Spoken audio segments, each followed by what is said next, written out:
আমার একটা উপকার করে দিতে হবে দোস্ত। আমার এলু বিয়ে ঠিক হয়েছে, আমি এদের এই কাঠের দোকানের কথা কইছি। দোস্ত তোর অনুরোধ করি, হ্যাঁ তুই আজকে কর্মচারী, আমি মালিক। তুই এটা হবে না আমার কাছে চলবে না, সরো হয় না দোস্ত, তুই আর ছোটকালে দোস্ত এখন অনুরোধ করি দোস্ত। না না তুই এদের আর বোঝে এখন দোস্ত মানে এখন পা ধরি ফেললো, কি আর বলবো। আচ্ছা হয় তাহলে আজকে তাহলে তুই কর্মচারী যা, আচ্ছা তুই এই কাজ করে আর আমি মালিক। হ্যাঁ ভাই, এটা ভাই। কি মিজার দোকান নাকি ভাই? না ভাই, এটা তো মিজার দোকান না, এটা হচ্ছে আলমগীরের দোকান। ও তাহলে মানে মিজার আরেক নামে আলমগীর না? হতে পারে, আমার জানা নেই। আচ্ছা।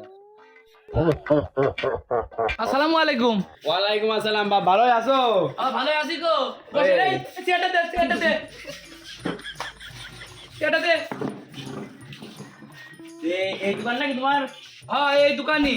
আচ্ছা, এটি বলে একজনের কাছে জিজ্ঞেস করলাম, বললো আলমগীরের দোকান। ওই আমার আবার ডাক নাম আলমগীর, ওই আবার ওই